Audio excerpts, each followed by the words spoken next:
Nós estamos estudando com vocês o livro do Apocalipse. Abra sua Bíblia, lá no final da Bíblia está o livro do Apocalipse, capítulo 2. Nós já estudamos com vocês a carta de Éfeso, já estudamos a carta de Esmirna. Aqueles que perderam esse estudo podem ver o estudo no YouTube. O número 1, número 2, número 3 e número 4. Hoje nós vamos estudar com vocês a carta à igreja de Pérgamo. Nós demos também o gráfico para vocês. O gráfico mostra que a história do cristianismo, ela foi dividida em 7 capítulos. Quando a história é muito longa, tem que dividir em capítulos. E Deus dividiu a história do cristianismo em 7 capítulos. O primeiro capítulo é chamado Éfeso, que durou do ano 31 ao ano 100. O segundo capítulo chama-se Esmirna, que foi o período da perseguição, que durou do ano 100 até o ano 313. E agora nós vamos estudar com vocês o período de Pérgamo. Pérgamo é o período da exaltação do cristianismo. Lembre-se que no período de Esmirna, o cristianismo foi perseguido. O cristianismo foi pisado. Foram dezenas de perseguições dos imperadores romanos contra os cristãos, ao ponto de fazerem um monumento ali na Espanha, um monumento aos imperadores que mataram os cristãos, e no monumento dizia assim: ao fulano de tal, ao fulano de tal, uma homenagem por terem destruído o nome de cristão da face da terra. Será que destruíram o nome de cristão da face da terra? Sim ou não? Não, porque eles morreram, se foram. Vocês nem sabem o nome desses imperadores que mataram os cristãos, mas os cristãos estão vivos. Os cristãos hoje no mundo formam a maior religião do mundo. O cristianismo é maior do que o budismo. O cristianismo é maior do que o islamismo. O Deus do cristianismo é o Criador dos céus e da terra. É a religião que domina o mundo. Então, queridos, não adianta querer destruir o cristianismo. Voltaire, um incrédulo, um ateu francês, que dizia que ele destruiria o cristianismo e que a Bíblia se tornaria um livro esquecido, abandonado, que ninguém mais leria. Voltaire, ele morreu. E a casa onde ele morava se tornou um centro de Bíblias, um depósito de Bíblias, a casa do ateu Voltaire. Ou seja, queridos, a Bíblia permanece viva como sempre, porque é a palavra de Deus. E hoje nós vamos estudar com vocês a carta à igreja de Pérgamo. A igreja de Pérgamo vai do ano 313 até o ano 538. Aqueles que têm o gráfico podem ver aí no gráfico. Nós distribuímos.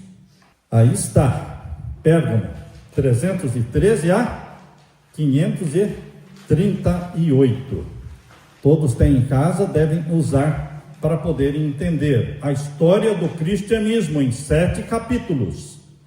Agora, a palavra Pérgamo quer dizer exaltação. Por quê? A cidade de Pérgamo está exatamente numa colina, numa montanha exaltada.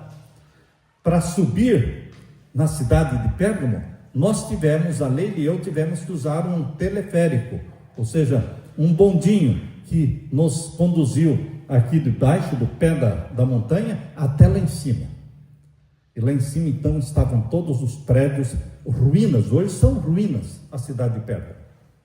Lá embaixo, no pé da montanha, tem uma vila, mas lá em cima, onde era a cidade de Pérgamo, a administração, os palácios, hoje estão todos em ruína.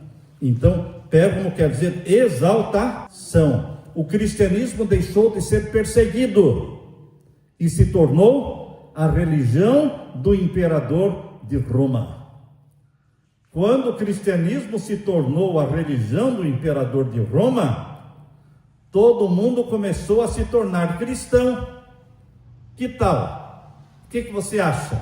Se o imperador de Roma, ele se proclamou cristão, Então todos os pagãos começaram a bajular o imperador, e para agradar o imperador, eles também vieram para o cristianismo.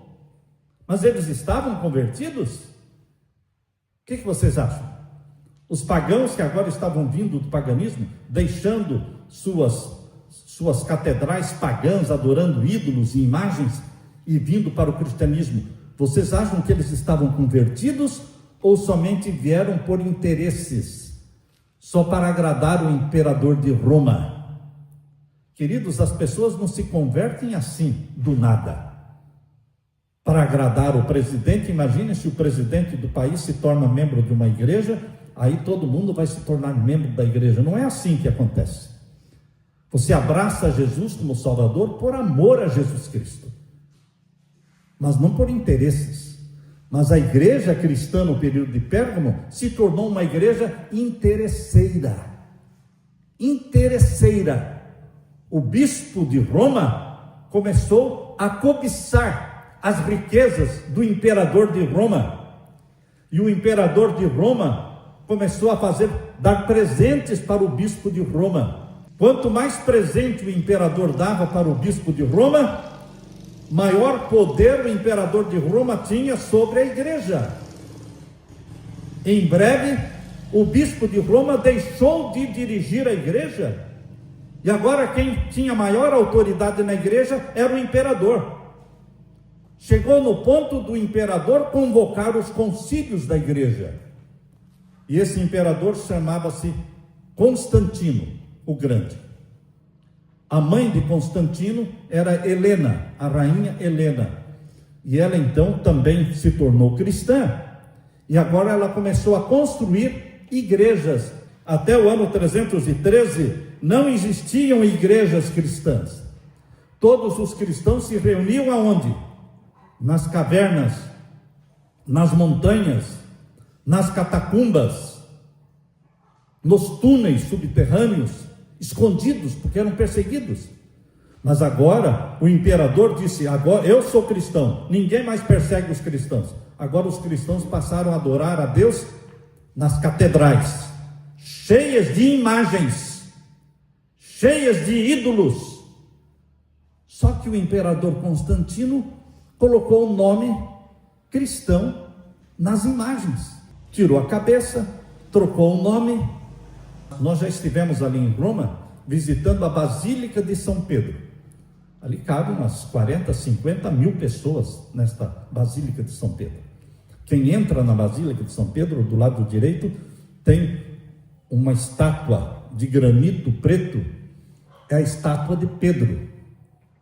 Mas aquela estátua de Pedro foi tirada de um templo pagão, porque era a estátua de Júpiter. Tiraram a cabeça do Júpiter, colocaram a cabeça do Pedro, e passou a ser adorada como Pedro. E todos que entram ali, vão ali e beijam os pés da estátua. Você percebe que os pés da estátua de Pedro estão gastos, de tantas pessoas passarem a mão e beijarem ali. Adoração de ídolos, adoração de imagens.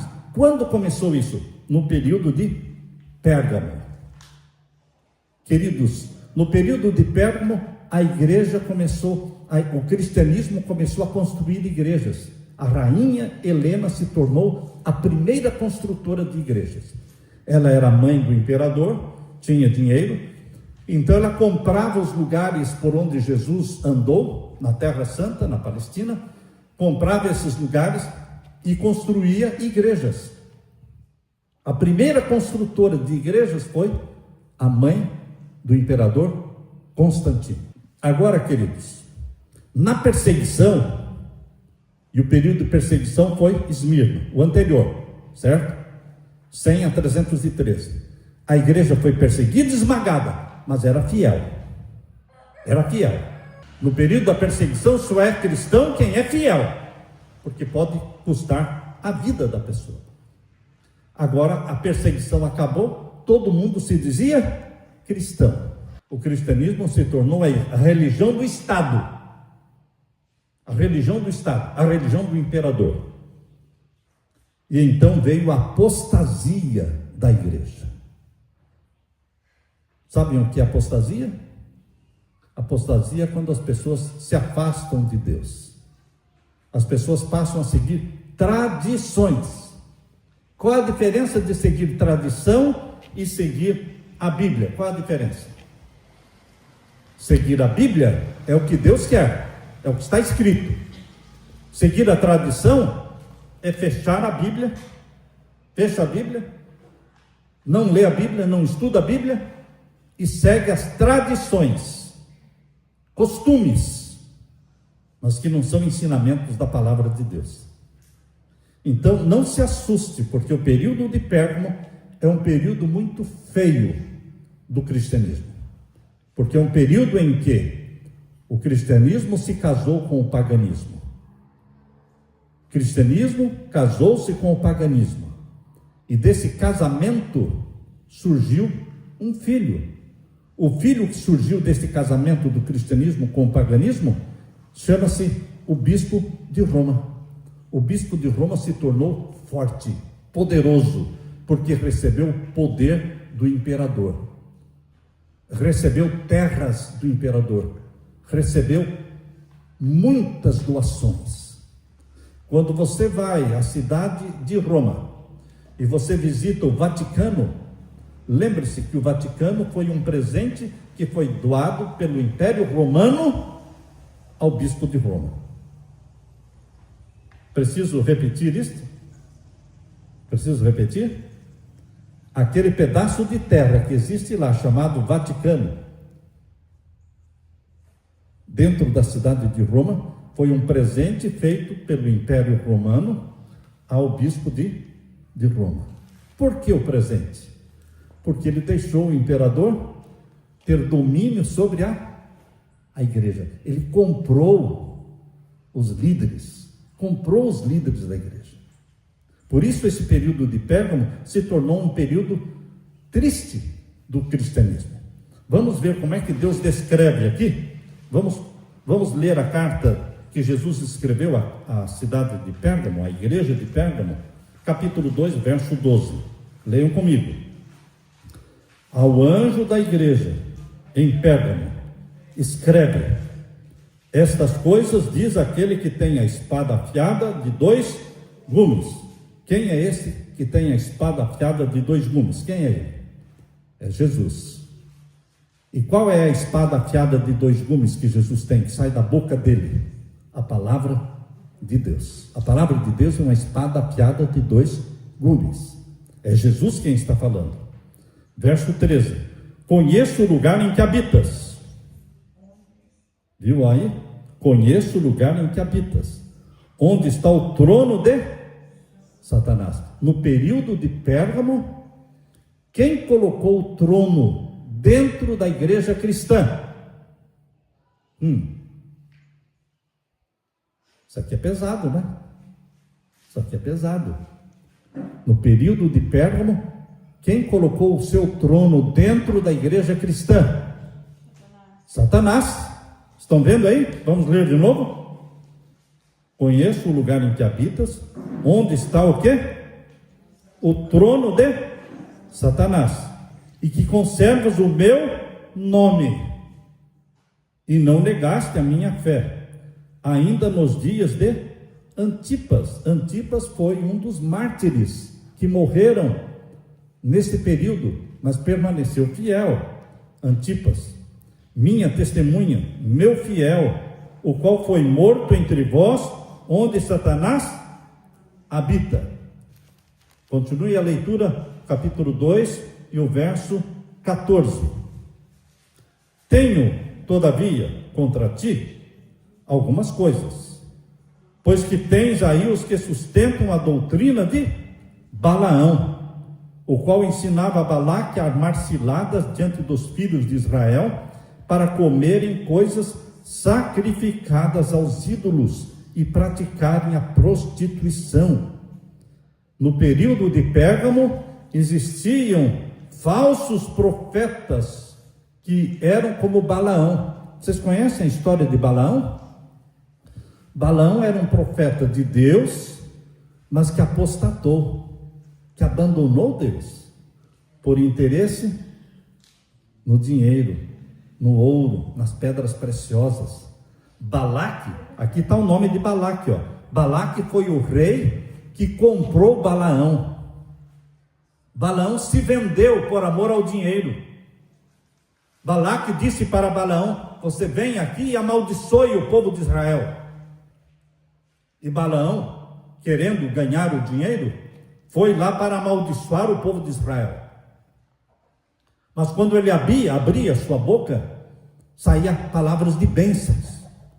E Balaque disse para Balaão: eu pedi para você amaldiçoar o povo, e você está abençoando. E Balaão disse: eu não consigo amaldiçoar. Quando eu abro a minha boca, só saem palavras de bênçãos.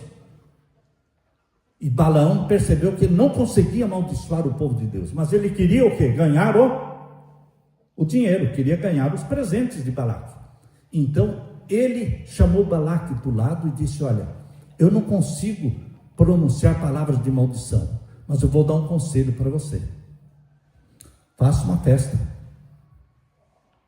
Faça aí uma festa aí com dança, com músicas, com bebedeira, com mulheres bonitas, e convide os rapazes de Israel, convide as moças para virem festejar com vocês.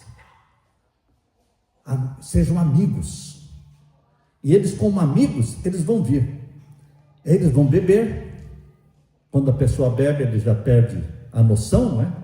Eles vão beber, eles vão começar a dançar, a festejar. Os rapazes de Israel vão se enamorar das moças que não eram de Israel, e vão se deitar com elas, e vão se prostituir, vão adulterar, vão praticar imoralidades, e aí Deus vai se desagradar do povo de Israel, e vai retirar a bênção.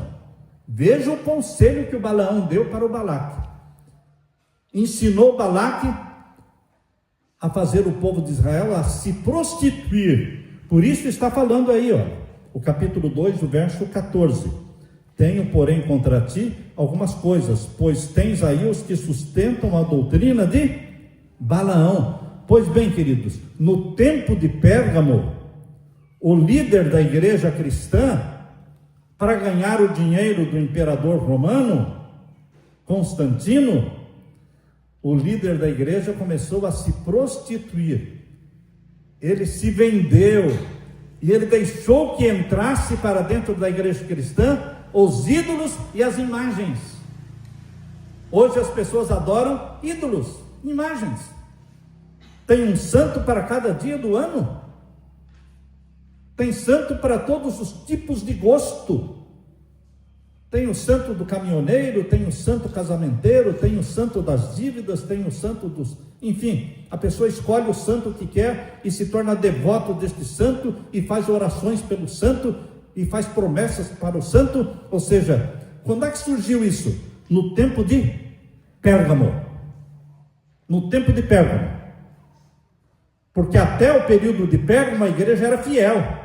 Qual era o dia que vocês acham que o povo de Deus guardava no período de Éfeso? Éfeso foi de 31 a 100. Lembre-se que nós estamos em 2025. O período de Éfeso foi do ano 31 a 100. Será que dia eles guardavam da semana? Sábado. Porque assim está na lei de Deus, os 10 mandamentos. E no período de Esmirna, que foi do ano 100 ao ano 313, que a igreja foi perseguida, que dia eles guardavam? Sábado. Igreja fiel. Sabe o que aconteceu no período de Pérgamo? Eles começaram a deixar de lado a guarda do sábado e começaram a guardar o domingo. Você não tinha curiosidade? Você não tinha uma curiosidade de saber? Porque se a lei de Deus manda guardar o sábado, isso está muito claro lá, lembra-te do dia do sábado. 6 dias trabalharás, farás toda a tua obra, mas o 7º dia é o sábado do Senhor teu Deus. Êxodo capítulo 20, verso 8 até o verso 11. Você não tinha essa curiosidade de saber, se a Bíblia manda guardar o sábado, por que o mundo todo e todas as igrejas guardam o domingo? Hoje você está descobrindo isso. Surgiu aqui no período de Pérgamo. o imperador de Roma, chamado Constantino, disse: eu sou cristão. Mas ele era cristão só de nome. Só de nome. Ele continuava adorando o sol. Continuava sendo adorador do sol. E o dia que ele adorava no paganismo era o dia do sol. Em inglês, dia do sol quer dizer Sunday. Sunday, sun, sol, day, dia, Sunday, dia do sol. O dia que ele adorava o sol no paganismo, ele trouxe para o cristianismo como sendo o dia do Senhor. Mas na Bíblia o dia do Senhor é o sábado. E eles passaram a adorar a Deus no dia do sol, Sunday. A primeira lei dominical, a primeira lei mandando guardar o domingo surgiu no tempo de Pérgamo, no tempo de Constantino, dia 7 de março de 321. Por isso está aí, olha. Está vendo aí no gráfico que eu dei para vocês? No gráfico que eu dei para vocês, debaixo da palavra Pérgamo, vem a data, 313 a 538, vem o significado da palavra Pérgamo, quer dizer o quê? Exaltação. Aí vem o quê? Dia do sol, dia do sol, que foi a lei mandando guardar o dia de domingo, o dia do sol, foi no dia 7 de março de 321. Estão vendo aí? Mas será que eu inventei isso aqui? Não, se você abrir o seu celular no Google, presta atenção, aqui só fala-se a verdade, nós só falamos a verdade aqui. Se você abrir no Google e procurar lá a primeira lei dominical feita por Constantino, o imperador romano, vai dar a data, é essa data que está aí, 7 de março de 321. Não existe um mandamento na Bíblia mandando guardar o domingo, não existe. O mandamento da Bíblia manda guardar o sábado, mas eles guardam o domingo em obediência ao imperador de Roma. E o líder da igreja de Roma aceitou, porque ele foi comprado com presentes, com mansões, com fazendas, com riquezas. Foi honrado, se vendeu, assim como Balaão se vendeu ao rei Balaque. Entenderam a história? O que mais surgiu no tempo de Pérgamo? Está aí no gráfico que nós demos para vocês. A primeira mudança foi o dia de guarda, 7 de março de 321. O que mais aconteceu? A festa da Páscoa. Está vendo aí? 325, concílio de Niceia. O concílio de Niceia é um concílio que o imperador Constantino convocou, ele marcou esse concílio na cidade de Niceia. Nós fomos lá na cidade de Niceia. E nesse concílio de Niceia, quem dirigiu o concílio, a reunião, foi o imperador Constantino. E ali ele estabeleceu a data da Páscoa. O mundo todo não comemora a Páscoa? Faz pouco tempo, não é? Essa data que eles comemoram a Páscoa não é a Páscoa da Bíblia. É a Páscoa que foi estabelecida pelo imperador romano Constantino. Em que dia que Constantino marcou o dia da Páscoa? Na festa de uma deusa babilônica chamada Ishtar. Está aí, ó. Festa de Ishtar, que é a deusa lua. Ishtar, deusa da fertilidade. Nessa festa de Ishtar, não só era ela conhecida como deusa da fertilidade, como também existia uma homenagem aos coelhinhos. Vocês sabem que os coelhinhos são os animais que mais se reproduzem mais rapidamente? Ele era o símbolo da fertilidade e era adorado na festa da fertilidade de Ishtar, deusa babilônica da fertilidade. A data da festa de adoração a Ishtar foi escolhida para ser a data da Páscoa bíblica. E o mundo todo hoje segue a Páscoa na data pagã, na data de Babilônia. Mas as pessoas não sabem disso. Estão seguindo um costume que veio do período de Pérgamo. Veio do tempo de Pérgamo. Por isso o período de Pérgamo foi do ano 313 a 538. Porque no ano 321 foi a primeira lei dominical. 325 foi a festa para adorar quem? A deusa babilônica Ishtar. E será que eu devo falar disso aqui? Hein? Ou vamos parar por aqui? Posso falar? O que mais tem aí? O que surgiu nesse tempo aí? O que está no gráfico aí? O que surgiu no período de Pérgamo também? Hein? Natal, 25 de dezembro. Sabe quem nasceu dia 25 de dezembro? Não foi Jesus. Não foi Jesus. Mas todo mundo fala que foi Jesus? Todo mundo fala, mas a Bíblia não fala. Nós temos que seguir o quê? A Bíblia. Sabe quem nasceu dia 25 de dezembro? Tamuz. Tamuz era filho de Ishtar.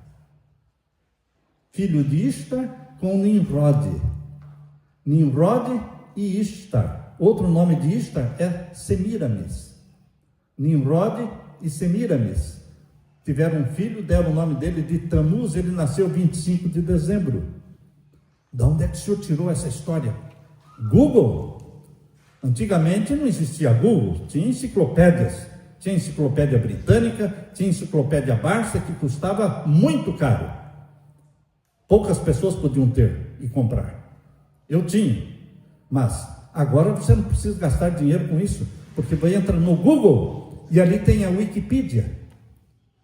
Wikipedia é a enciclopédia que está lá no Google, e lá tem tudo. Coloque lá, Natal, origem do Natal.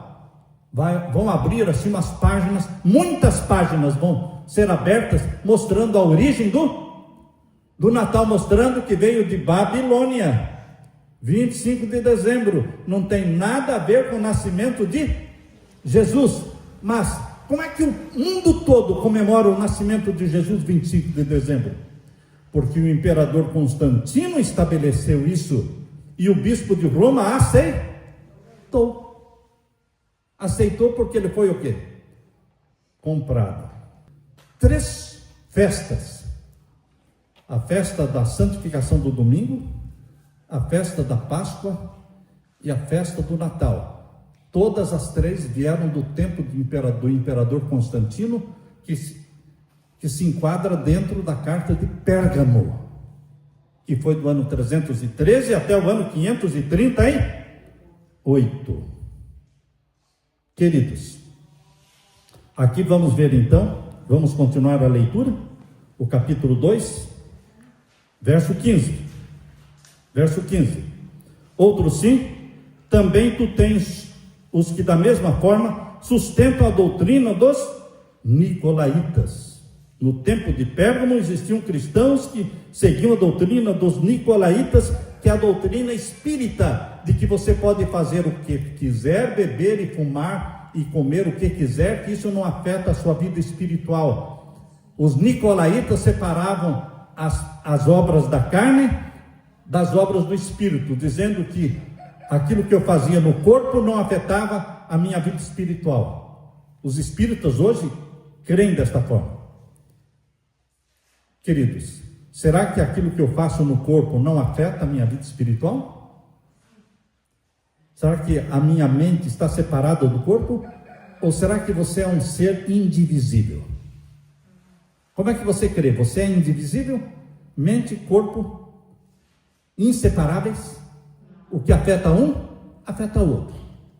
Não dá para separar.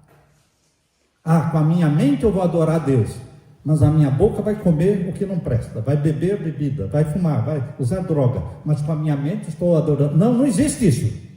Você adora a Deus com a boca, você adora a Deus com o estômago, você adora a Deus com a mente, não dá como separar.